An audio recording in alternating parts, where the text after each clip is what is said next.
Hello दोस्तों, नमस्कार दोस्तों। आप सभी का स्वागत है आपके अपने YouTube channel target government post में। दोस्तों, यूपी बीएड एंट्रेंस एग्ज़ाम की कंप्लीट तैयारी के लिए आप सभी लोग जुड़ सकते हैं। नीचे दिए गए रेड कलर की सब्सक्राइब बटन दबा करके और बगल में दिए गए बेल आइकन को ऑल करके प्रेस करें, जिससे कि आने वाले सारी वीडियोस, लेटेस्ट नोटिफिकेशन और लाइव क्लास की नोटिफिकेशन आप सभी को मिल पाए।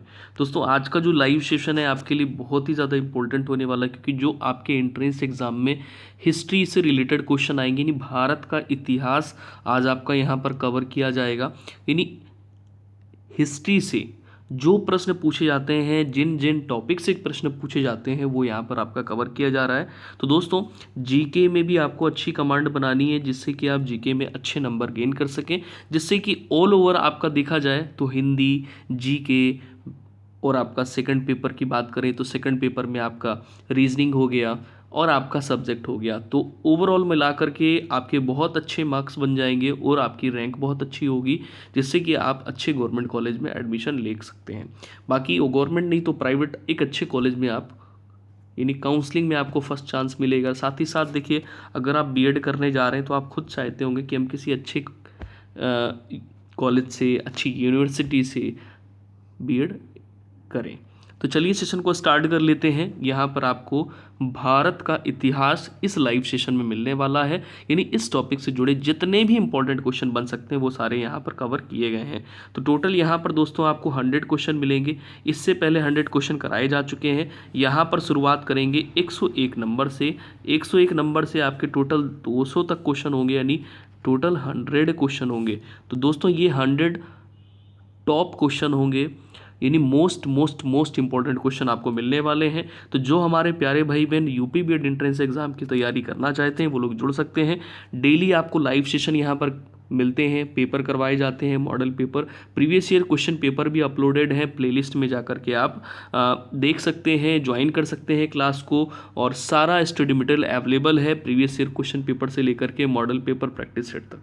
चलिए अब सेशन को स्टार्ट कर लेंगे। पीडीएफ बिल्कुल फ्री है। टारगेट गोफ्ट पोस्ट ऑफिशियल टेलीग्राम जो चैनल है वहाँ पर आपको ये सारी जो स्टडी मटेरियल फ्री में प्रोवाइड किए जाते हैं। तो देखिए, एक बार हम आपको शेड्यूल बता दे रहे हैं जो क्लास का टाइमिंग है। दोस्तों, जो पहली क्लास होती है, पहली क्लास हिंदी एंड जीके की होती है। इसका जो दोस्तों टाइमिंग है ये मॉर्निंग 10 बजे रहता है, मॉर्निंग 10 बजे। इसके बाद में जो सेकंड क्लास आपकी होती है इसका टाइमिंग है 11 बजे। ये दोस्तों जो आपकी क्लास होती है ये रीजनिंग की क्लास होती है, इसका टाइमिंग क्या है 11 बजे। ध्यान दीजिएगा, मॉर्निंग का 11 बजे। इसके बाद में जो अगली क्लास आपकी होती है वो 1 बजे से होती है।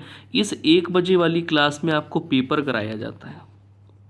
पेपर आपका फर्स्ट पेपर भी हो सकता है, सेकंड पेपर भी हो सकता है। चौथी क्लास आपकी होती है जो साइंस वर्ग के स्टूडेंट हैं उनकी क्लास, यानी 2 बजे से। ये आपकी डेली की क्लासों का शेड्यूल है। तो चलिए अब सेशन को स्टार्ट कर लेंगे। आज इम्पोर्टेंट क्वेश्चन ये रहे आपके स्क्रीन पे, हिस्ट्री के इम्पोर्टेंट क्वेश्चन। पहला क्वेश्चन ये रहा आपके स्क्रीन में। बहुत सारे हमारे प्यारे भाई बहन जुड़ते जा रहे हैं। भाई कहना चाहेंगे सेशन को लाइक ज़रूर करिए, जिससे कि और भी लोगों तक लाइव सेशन पहुंच सके और हमें भी आपकी तरफ से प्यार और सपोर्ट मिल सके। साथ ही साथ और भी लोगों तक लाइव सेशन पहुंच पाएगा और भी लोग जुड़ पाएंगे।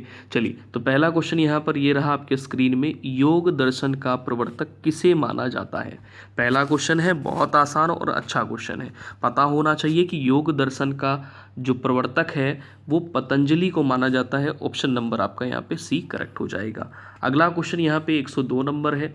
यहाँ पर आपसे पूछा गया है कि जैन धर्म का वास्तविक संस्थापक किसे माना जाता है? जैन धर्म का वास्तविक संस्थापक किसे माना जाता है? तो राइट आंसर आपका क्या होगा, ज़रा कमेंट सेशन में सभी को आंसर देना है। दोस्तों, यहाँ पर राइट आंसर हो जाएगा एक बार फिर से ऑप्शन नंबर सी, महावीर। अगला क्वेश्चन यहाँ पर ये रहा 103 नंबर है। जैन धर्म के, दोस्तों इस जैन धर्म से रिलेटेड हर साल एक प्रश्न पूछा जाता है। जैन धर्म के 24वें तथा अंतिम तीर्थकर थे। तो यहाँ पे सही आंसर आपको बताना है। दोस्तों, जैन धर्म के 24वें तथा अंतिम तीर्थकर कौन थे? 103 पे सही आंसर ऑप्शन नंबर ए हो जाता है, महावीर। दोस्तों, बहुत इंपॉर्टेंट लाइव सेशन है, बिल्कुल भी मत करिएगा। एंड तक लाइव सेशन को ज्वाइन करिएगा और एग्जाम से पहले इस लाइव सेशन को देख करके आप ज़रूर जाइएगा। 101% गारंटी है कि इससे आपको प्रश्न ज़रूर मिलेगा, क्योंकि ये टॉपिक आपके पूछे जाते हैं। जो मोस्ट इंपॉर्टेंट टॉपिक हैं हिस्ट्री के, वो यहाँ पर कवर किए जा रहे हैं। दोस्तों, हम पूरा प्रयास करेंगे कि ये 100 क्वेश्चन आपके जल्दी से जल्दी फिनिश हो जाएं और आपको अच्छे से क्वेश्चन के आंसर भी रट जाएं, समझ में आ जाएं। 104 नंबर प्रश्न है, पार्श्वनाथ द्वारा प्रतिपादित 4 महाव्रतों में महावीर स्वामी ने कौन सा 5वां व्रत जोड़ा? बहुत अच्छा क्वेश्चन है, राइट आंसर बताइए सभी लोग कमेंट सेशन में। तो ब्रह्मचर्य हो जाएगा, ऑप्शन नंबर बी यहाँ पर आपका करेक्ट हो जाएगा। टारगेट गोफ्ट पोस्ट ऑफिशियल के नाम से टेलीग्राम चैनल है, वहाँ पर आपको PDF इसका मिल जाएगा। जैन धर्म में त्रिरत्न निम्नलिखित में से, दोस्तों जैन धर्म में त्रिरत्न निम्नलिखित में से किसे सम्मिलित किया गया है? जैन धर्म में त्रिरत्न में निम्नलिखित में से किसे सम्मिलित किया गया है, किसे जो है मिलाया गया है? तो 105 पे राइट आंसर कर लेंगे। ये सभी हैं दोस्तों, सम्यक दर्शन, सम्यक चरित्र, सम्यक ज्ञान, ये सभी ऑप्शन नंबर डी, दर्शन ज्ञान चरित्र, सम्यक दर्शन ज्ञान चरित्र। अगला क्वेश्चन यहाँ पर है, महावीर का जन्म कहाँ हुआ था? मोस्ट इंपॉर्टेंट क्वेश्चन, आप सभी को पता होगा कि महावीर प्रसाद का महावीर का जो जन्म है वो वैशाली में हुआ था। महावीर का जो ये वैशाली कहाँ पर है दोस्तों? बिहार में। तो महावीर का जन्म कहाँ हुआ था? वैशाली में। अगला क्वेश्चन यहाँ पर 107 नंबर है। चलिए सभी लोग आंसर देंगे भाई कमेंट सेशन में। बहुत सारे हमारे स्टूडेंट जुड़े हुए हैं, बहुत सारे हमारे प्यारे भाई बहन जुड़े हुए हैं। सेशन को जिन स्टूडेंट ने जिन प्यारे भाई बहनों ने सेशन को अभी तक लाइक नहीं किया है, सेशन को लाइक ज़रूर करिए और बिल्कुल भी संकोच मत करिए। आप सेशन को अच्छे से देखिए, समझिए और उसके आंसर्स को कमेंट सेशन में ज़रूर, जो भी आपको सही आंसर लग रहा हो, ये मत सोचिए, संकोच मत करिए कि आपका आंसर गलत हो जाएगा। ज़्यादा से ज़्यादा यहाँ गलत होगा, लेकिन आपको सही आंसर भी लर्न हो जाएगा और एग्ज़ाम में आप गलती नहीं करेंगे। दोस्तों, स्यादवाद किस धर्म के दर्शन का मूल आधार है? तो 107 में सही आंसर ऑप्शन नंबर ए कर लेंगे, जैन धर्म। अगला क्वेश्चन यहाँ पर 108 नंबर है। यहाँ पर आपसे पूछ रहा है कि प्रथम जैन संगीति कहाँ आयोजित की गई थी? दोस्तों, प्रथम जैन संगीत जो है ये आयोजित की गई थी पाटलिपुत्र में। नेक्स्ट क्वेश्चन पे आ जाइए। अगला क्वेश्चन 109 नंबर है। महावीर ने किस भाषा में उपदेश दिया? बहुत अच्छा क्वेश्चन है। प्राकृत है, प्राकृत भाषा, संस्कृत भाषा, हिंदी भाषा, द्रविड़ भाषा। 109 पे राइट आंसर कर लेंगे, प्राकृत भाषा। अगला क्वेश्चन यहाँ पर है, महात्मा बुद्ध का जन्म कहाँ हुआ था? महात्मा बुद्ध का जन्म दोस्तों कहाँ हुआ था? कमेंट सेक्शन में बताएंगे। सारनाथ है, गया है, राजगिरी है, लुम्बिनी। तो यहाँ पर जो सही आंसर है वो ऑप्शन नंबर डी हो जाएगा। लुम्बिनी में महात्मा बुद्ध का जो जन्म है वो हुआ था। चलिए दोस्तों, अगला क्वेश्चन ये रहा आपके स्क्रीन में, 111 नंबर है। इसमें आपसे पूछ रहा है, महात्मा बुद्ध के गृह त्याग को बौद्ध ग्रंथों में क्या कहा जाता है? दोस्तों, महात्मा बुद्ध के गृह त्याग को बौद्ध ग्रंथों में क्या कहा जाता है, कहते क्या है? तो दोस्तों यहाँ पर आपको ध्यान देना है, महाभिनिष्क्रमण। क्या है? महाभिनिष्क्रमण। ऑप्शन नंबर सी करेक्ट हो जाएगा, महाभिनिष्क्रमण। ठीक है, ध्यान रखेंगे, महाभिनिष्क्रमण। ये महात्मा बुद्ध के गृह त्याग होने से, गृह त्याग करने से उनका बौद्ध ग्रंथों में इस प्रकार से जो है अभिलेख किया गया है। अगला क्वेश्चन यहाँ पर 112 नंबर है। इसमें पूछा गया है कि महात्मा बुद्ध को ज्ञान की प्राप्ति कहाँ हुई थी? तो सभी को पता है भाई, महात्मा बुद्ध को जो ज्ञान की प्राप्ति हुई थी वो बोध गया में हुई थी। बोध गया आपको ध्यान रखना है, बोध गया उरुवेला यानी निरंजना नदी के तट पर। अगला क्वेश्चन यहाँ पर है, नदी भी पूछी जा सकती है, हालांकि इतना डीपली नहीं पूछते हैं। इस प्रश्न को इसी प्रकार से पूछते हैं कि महात्मा बुद्ध को ज्ञान की प्राप्ति कहाँ हुई थी? तो बोध गया में। अगला क्वेश्चन यहाँ पर है, महात्मा बुद्ध ने अपना पहला उपदेश कहाँ दिया था? ये प्रश्न पूछे जा चुके हैं। 113 पे सही आंसर ऑप्शन नंबर आपका यहाँ पे क्या हो जाएगा? सारनाथ। ठीक है, सारनाथ में पहला उपदेश दिया था। ठीक है, नेक्स्ट क्वेश्चन आ जाइए। 114 नंबर है, बौद्ध धर्म के त्रिरत्न में से निम्नलिखित में से किसे सम्मिलित किया जाता है? अभी इसी प्रकार से एक क्वेश्चन आपको मिला था, बौद्ध धर्म के त्रिरत्न में से बताना है कि किसे सम्मिलित किया जाता है। बुद्ध, संघ और धम्म। तो इनमें से आपको सही आंसर क्या करना है? राइट आंसर हो जाता है इन सभी को। अगला क्वेश्चन यहाँ पर 115 नंबर है, महात्मा बुद्ध ने अपने उपदेश किस भाषा में दिए? दोस्तों 115 में सही आंसर कर लेंगे पाली में। दोस्तों महात्मा बुद्ध ने अपने पहले उपदेश की बात यहाँ पर नहीं कर रहे हैं, यहाँ पर ये पूछ रहे हैं कि अपने उपदेश किस भाषा में दिए। तो भाषा यहाँ पर इनकी क्या है? पाली। ठीक है, महात्मा बुद्ध ने अपने उपदेश किस भाषा में दिए? तो पाली। अगला क्वेश्चन यहाँ पर है 116 नंबर, महावीर को निर्वाण की प्राप्ति कहाँ हुई? तो महात्मा बुद्ध को निर्वाण की प्राप्ति हुई थी पावापुरी में। अगला क्वेश्चन यहाँ पर 117 नंबर है, मौर्यकालीन समाज एवं संस्कृति के संबंध में महत्वपूर्ण जानकारी मिलती है। राइट आंसर 117 में आपका हो जाता है ऑप्शन नंबर ए, इंडिका। अगला क्वेश्चन ये रहा आपके स्क्रीन में 118 नंबर है, प्रथम बौद्ध संगीत का आयोजन कहाँ किया गया? पाटलिपुत्र है, कुंडलवन है, वैशाली है और राजगृह है। तो राइट आंसर क्या हो जाएगा? प्रथम बौद्ध संगीत का आयोजन कहाँ किया गया? तो राइट आंसर कर लेंगे ऑप्शन नंबर डी, राजगृह में। अगला क्वेश्चन यहाँ पर ये रहा 119 नंबर है, चतुर्थ बौद्ध संगीति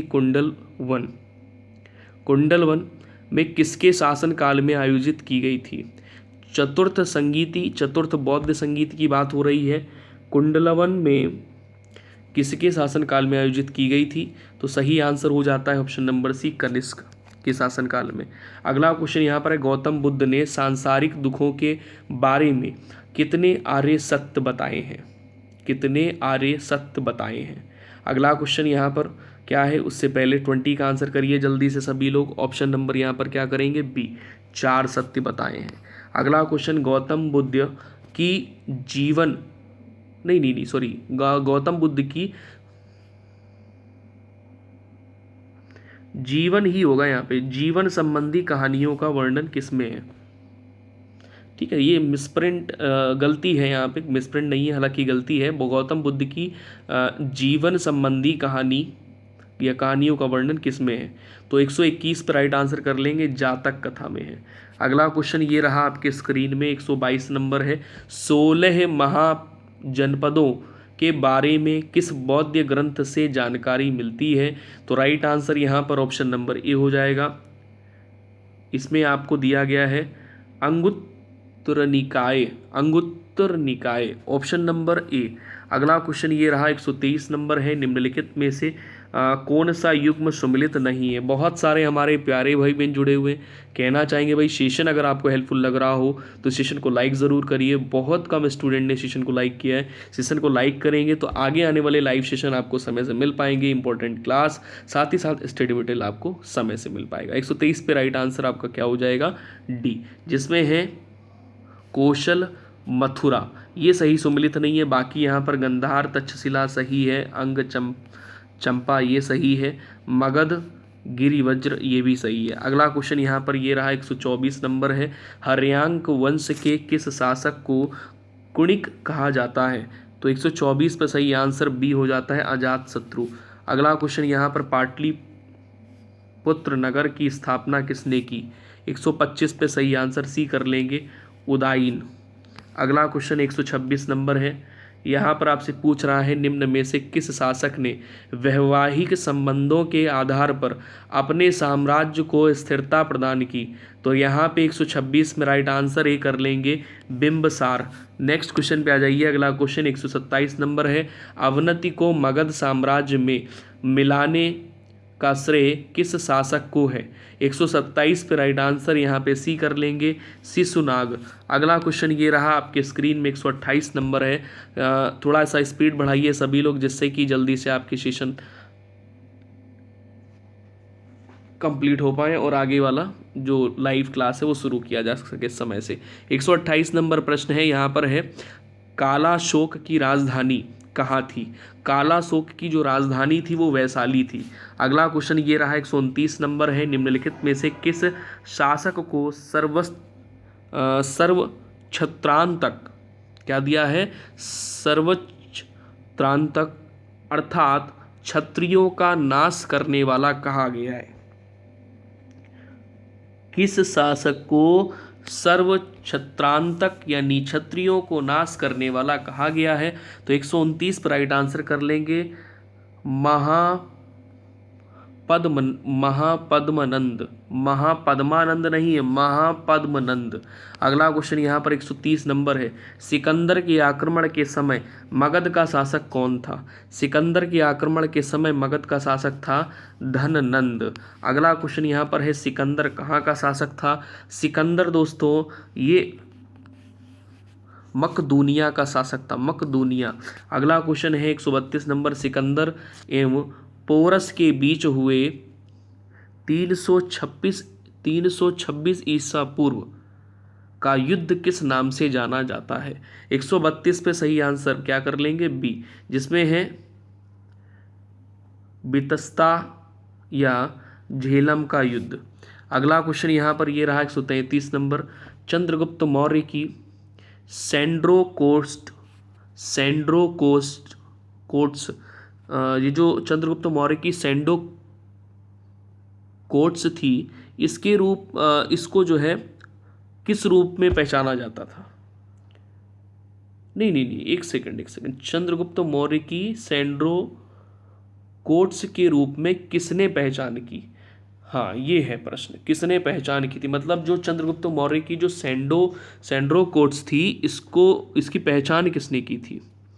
इसके रूप में किसने पहचान की थी सैंड्रो कोट्स के रूप में? 133 में तो विलियम जोन्स ने की थी। अगला क्वेश्चन यहाँ पर है, चंद्रगुप्त मौर्य का प्रधानमंत्री कौन था? 134 पे सही आंसर कर लेंगे, चाणक्य था। अगला क्वेश्चन यहाँ पर है 135 नंबर, चंद्रगुप्त मौर्य ने नंद वंश के किस शासक को समाप्त कर मौर्य वंश की स्थापना की थी? 135 में डी ऑप्शन कर लेंगे, धननंद। अगला क्वेश्चन, प्रसिद्ध यूनानी राजपूत मेगास्थनीज किसके दरबार में रहता था? राइट आंसर कर लेंगे, चंद्रगुप्त मौर्य के दरबार में रहता था। अगला क्वेश्चन 137 नंबर है, कौटिल्य की विश्व प्रसिद्ध रचना है। कौटिल्य की जो विश्व प्रसिद्ध रचना है वो है अर्थशास्त्र। अगला क्वेश्चन यहाँ पर है, इंडिका किसकी रचना है? मोस्ट इंपॉर्टेंट क्वेश्चन, इंडिका किसकी रचना है? मेगास्थनीज की। अगला क्वेश्चन 139 नंबर है, यहाँ पर आपसे पूछ रहा है निम्नलिखित में से कौन सा कथन असत्य है? 139 पे सही आंसर आप यहाँ पर क्या करेंगे? देखिए, असत्य कथन कौन सा है ये पूछा गया है। दोस्तों, कौटिल्य का दूसरा नाम विष्णुगुप्त या चाणक्य था, ये बिल्कुल सही है। दूसरे में आ जाइए, चंद्रगुप्त ने सौराष्ट्र में सुदर्शन झील का निर्माण करवाया था, ये भी बिल्कुल सही है। चंद्रगुप्त मौर्य ने अपने अंतिम समय में जैन धर्म की दीक्षा ले श्रवण बेल गोला में प्राण त्याग दिए, तो ये भी सही है। इन्हीं उपरोक्त में से कोई नहीं, ऑप्शन नंबर डी राइट कर लेंगे। अगला क्वेश्चन 140 नंबर है, यूनानियों ने किसे अमित्रोचेट्स कहा है? किसे अमित्रोचेट्स कहा है? ये थोड़ा सा अच्छा क्वेश्चन है, नया होगा आपके लिए। मतलब आप हो सकता है पहले पढ़ भी चुके हो, नहीं भी पढ़ चुके, कोई बात नहीं है। बिंदुसार ध्यान रखिए, यूनानियों ने किसे अमित्रोचेट्स कहा है? तो बिंदुसार को। अगला क्वेश्चन यहाँ पर 141 नंबर है, मौर्य शासक अशोक ने कलिंग पर कब आक्रमण किया था? 261 ईसा पूर्व, ऑप्शन नंबर बी। अगला क्वेश्चन ये रहा 142 नंबर है, अशोक के शिलालेखों को सर्वप्रथम किसने पढ़ा? 142, जितने इंपॉर्टेंट टॉपिक है सारे सबको यहाँ पर कवर किया गया है, तो राइट आंसर कर लेंगे जेम्स प्रिंसेप ने। नेक्स्ट क्वेश्चन पे आ जाइए। अगला क्वेश्चन यहाँ पर 143 नंबर है, यहाँ पर अशोक के किस शिलालेख में उसकी कलिंग विजय का वर्णन है? तो राइट आंसर कर लेंगे 13वें शिलालेख में कलिंग विजय का वर्णन है। अगला क्वेश्चन 144 नंबर है, निम्न में से किस लघु शिलालेख में अशोक का बुद्ध शाक्य एवं अशोक का नाम मिलता है? तो राइट आंसर कर लेंगे मास्की। अगला क्वेश्चन ये रहा, आपके स्क्रीन में है 145 नंबर, यहाँ पर आपसे पूछ रहा है कि अशोक का कौन सा अभिलेख दो भाषाओं यानी ग्रीक और अरामेइक से प्राप्त होता है? तो भैया यहाँ पर ना राइट आंसर ऑप्शन नंबर ए कर लेंगे, सरेकुना। अगला क्वेश्चन 146 नंबर है, सांची के स्तूप का निर्माण किसने कराया था? तो राइट आंसर हो जाएगा अशोक ने। सांची के स्तूप का निर्माण अशोक ने कराया था। अगला क्वेश्चन ये रहा आपके स्क्रीन में, 147 नंबर है, मेगास्थनीज ने भारतीय समाज का वर्गीकरण कितने भागों में किया? तो राइट आंसर यहाँ पर क्या हो जाएगा? ऑप्शन नंबर डी, 7 भागों में किया है मेगास्थनीज ने भारतीय समाज का वर्गीकरण। अगला क्वेश्चन 148 नंबर है, किस मौर्य शासक ने धम्म का प्रतिपादन किया था? Right answer option number B कर लेंगे, अशोक ने। अगला क्वेश्चन यहाँ पर ये रहा, असत्य कथन पूछा है, निम्नलिखित में से असत्य कथन कौन सा है? दोस्तों, अशोक ने धम्म के प्रचार के लिए महेंद्र एवं संघमित्रा को श्रीलंका भेजा था, ये सही है। दूसरा है, चंद्रगुप्त मौर्य की राजधानी पाटलिपुत्र थी, ये भी सही है। तीसरा है, अशोक के धम्म की परिभाषा राहुलोवाद सुत्त नामक बौद्ध ग्रंथ से ली गई है, ये भी सही है। तो उपरोक्त में से कोई नहीं, ऑप्शन नंबर डी यहाँ पे आप राइट करेंगे। अगला क्वेश्चन यहाँ पर 150 नंबर है, मौर्य काल में विष्टि किसे कहा जाता था? तो राइट आंसर कर लेंगे ऑप्शन नंबर सी, निःशुल्क श्रम को विष्टि कहा जाता था। अगला क्वेश्चन 151 नंबर है, निम्नलिखित में से किस शासक ने अश्वमेध यज्ञ कराया था? अश्वमेध यज्ञ किसके द्वारा कराया गया? तो पुष्यमित्र शुंग के द्वारा। अगला क्वेश्चन यहाँ पर 152 नंबर है, प्रसिद्ध व्याकरणाचार्य पतंजलि किसके समकालीन थे? राइट आंसर यहाँ पर ऑप्शन नंबर बी हो जाएगा, पुष्यमित्र शुंग। नेक्स्ट क्वेश्चन पे आ जाइए। अगला क्वेश्चन है, शुंग वंश का संस्थापक कौन था? राइट आंसर कर लेंगे पुष्यमित्र शुंग। शुंग से ध्यान रखना, शुंग का संस्थापक पुष्यमित्र शुंग था। अगला क्वेश्चन यहाँ पर 154 नंबर है, भूमिदान का सर्वप्रथम उल्लेख किस राजवंश के समय का प्राप्त होता है? जो भूमिदान का सर्वप्रथम उल्लेख है, ये किस राजवंश के समय का प्राप्त होता है? तो राइट आंसर 154 में क्या करेंगे आप? शातवाहन। शातवाहन ऑप्शन नंबर सी। अगला क्वेश्चन ये रहा आपके स्क्रीन में, 155 नंबर है, शीशे के सिक्के किस राजवंश के शासकों ने चलाए थे? तो right answer option number B कर लेंगे, सातवाहन।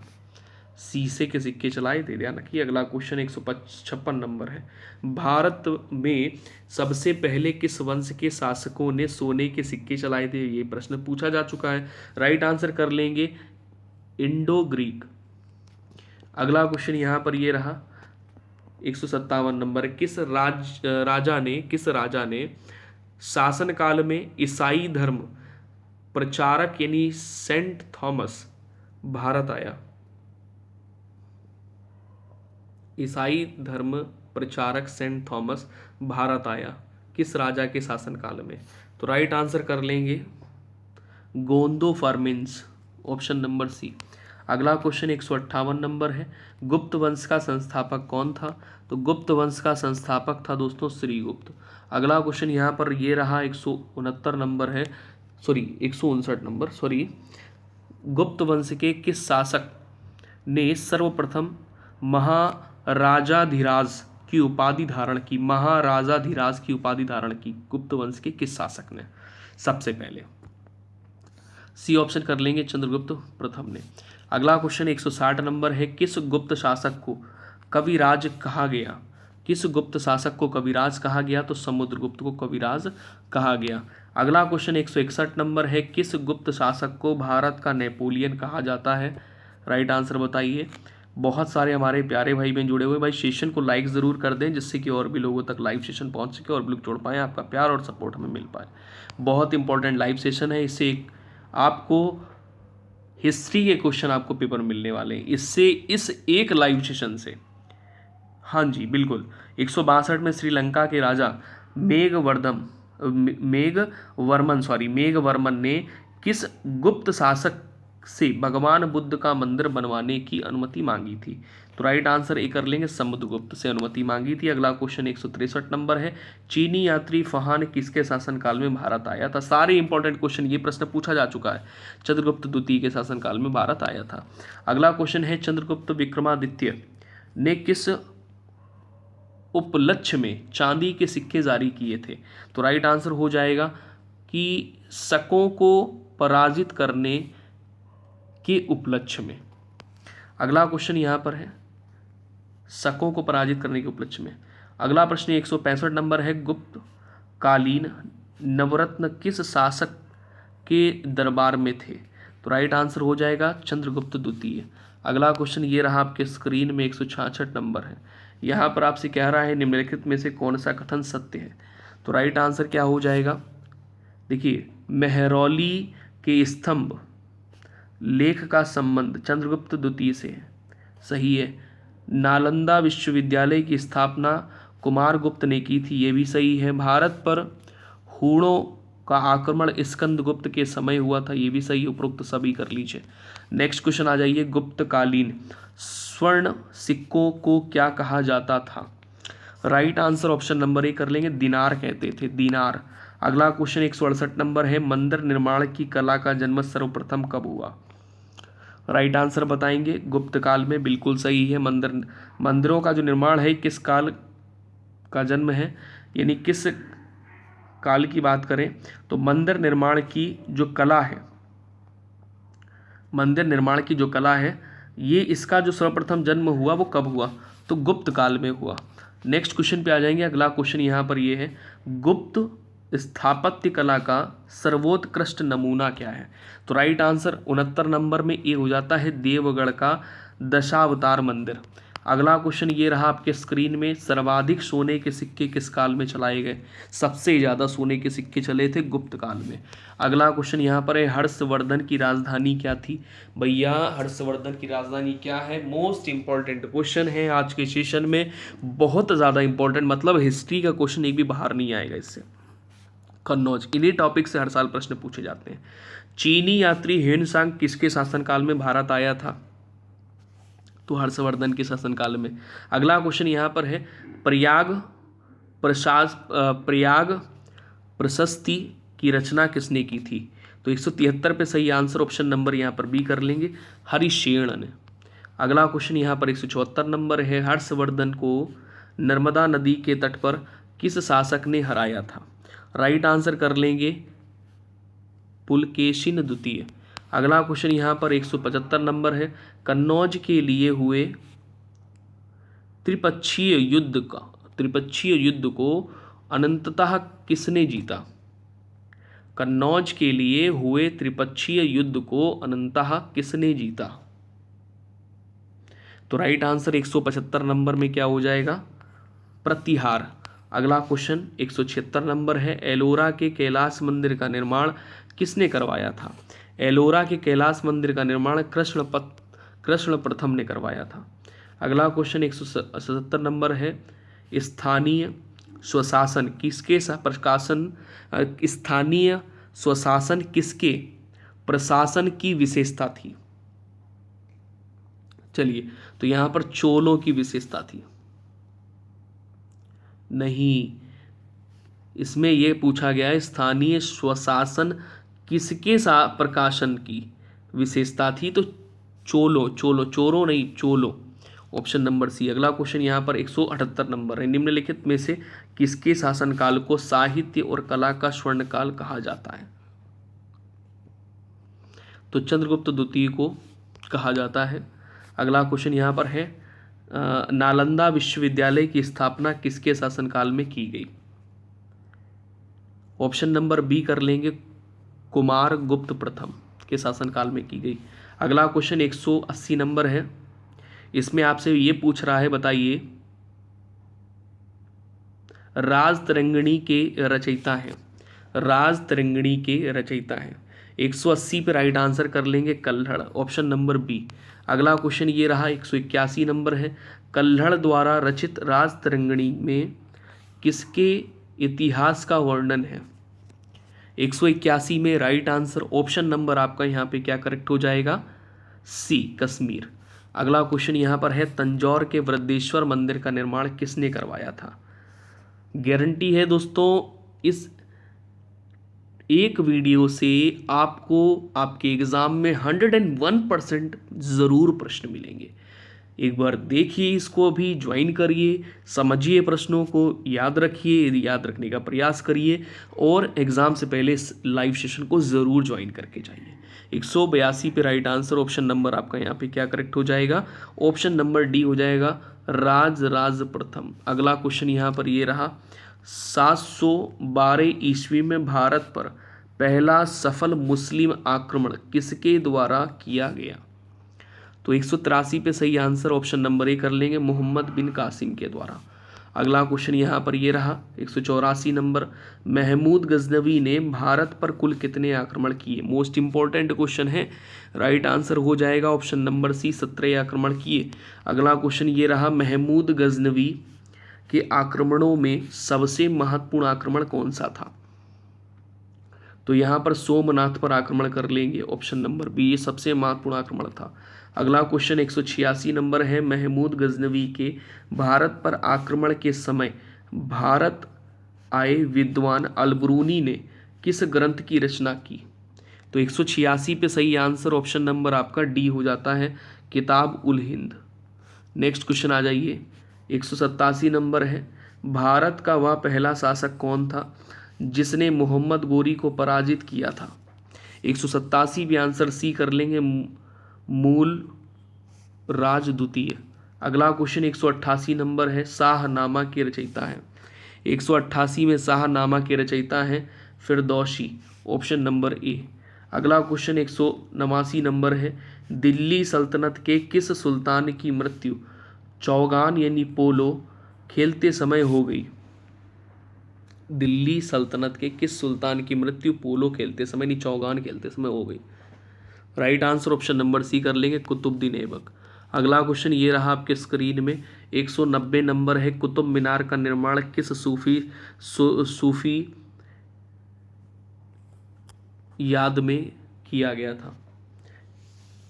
कुतुब मीनार का निर्माण जो है किस सूफी की याद में किया गया था? तो 190 पे सही आंसर बी कर लेंगे, कुतुबुद्दीन बख्तियार काकी।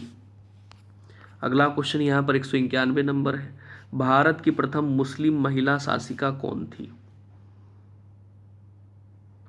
रजिया सुल्तान पूछा जा चुका है। अगला क्वेश्चन 192 नंबर है, इकदारी प्रथा किसने प्रारंभ की?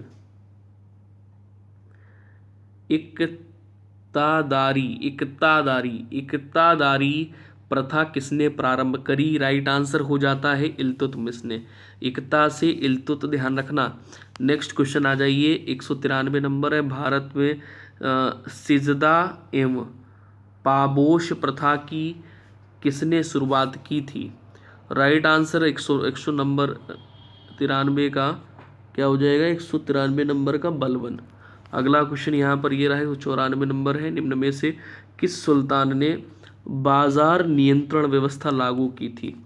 194 पे सही आंसर सी कर लेंगे। बहुत सारे हमारे प्यारे भाई बहन जुड़े हुए हैं भाई, सेशन को लाइक ज़रूर करिए जिससे कि आगे आने वाले लाइव सेशन आपको समय से मिल पाए और जो मैं आपके लिए मेहनत कर रहा हूँ उसका भी मुझे रिजल्ट मिल पाए। तो आपका लाइक हमारे लिए बहुत ही ज़्यादा हेल्पफुल है, क्योंकि हम आपके लिए मेहनत कर रहे हैं तो हमें उसका रिप्लाई मिलना चाहिए कि सेशन आपको कैसा लगा, सेशन हेल्पफुल है। और साथ ही साथ आगे इसी प्रकार के और लाइव सेशन आपको चाहिए तो सेशन को लाइक शेयर ज़रूर करिए। 194 पे सही आंसर ऑप्शन नंबर सी हो जाएगा, अलाउद्दीन खिलजी। अगला क्वेश्चन है, तूती ए हिंद यानी हिंद का तोता किसे कहा जाता था? तूती ए हिंद। 195 पे सही आंसर ए कर लेंगे, अमीर खुसरो को। नेक्स्ट क्वेश्चन आ जाइए, अगला क्वेश्चन 196 नंबर है, मोहम्मद बिन तुगलक ने अपनी राजधानी दिल्ली से कहाँ स्थानांतरित की थी? तो दौलताबाद, ऑप्शन नंबर डी। अगला क्वेश्चन है, किताब उल रेहला का लेखक इब्न बतूता कहाँ का निवासी था? तो 197 पे सही आंसर बी कर लेंगे, मोरक्को का था। अगला क्वेश्चन है, दीवान ए अमीर को ही विभाग की स्थापना किस सुल्तान ने की थी? तो राइट आंसर ऑप्शन नंबर ए हो जाता है, मोहम्मद बिन तुगलक ने की थी। अगला क्वेश्चन ये रहा, लास्ट सेकंड क्वेश्चन है, सेकंड लास्ट क्वेश्चन, सल्तनत कालीन किस सुल्तान ने सर्वप्रथम किसानों पर सिंचाई कर तथा ब्राह्मणों पर जजिया कर लगाया? बहुत अच्छा क्वेश्चन है, सिंचाई कर और जजिया कर एक ही प्रश्न में पूछ लिया गया है, तो राइट आंसर कर लेंगे फिरोज तुगलक। नेक्स्ट क्वेश्चन आ जाइए, आखिरी क्वेश्चन आपके स्क्रीन पे। चलिए, सांकेतिक मुद्रा का प्रचलन किस शासक ने किया। तो राइट आंसर आपका यहाँ पर क्या हो जाएगा, मोहम्मद बिन तुगलक ने किया। सांकेतिक मुद्रा का प्रचलन किस शासक ने किया, तो यहाँ पर Mohammad bin Tughlaq, option number A correct हो जाएगा। उम्मीद है दोस्तों आज के लाइव सेशन से आपको बहुत सारे क्वेश्चन हिस्ट्री के समझ आए होंगे। तो दोस्तों ये लाइव सेशन आपके लिए 101% बहुत इंपॉर्टेंट है। आप जब एग्ज़ाम देने बैठोगे तो आपको खुद यकीन हो जाएगा कि मैंने जो आपको कंटेंट दिया वो वाकई में बहुत बहुत ज़्यादा बेनिफिशियल है। जय हिंद सभी को, मिलते हैं नेक्स्ट सेशन में, अपना ख्याल रखिए।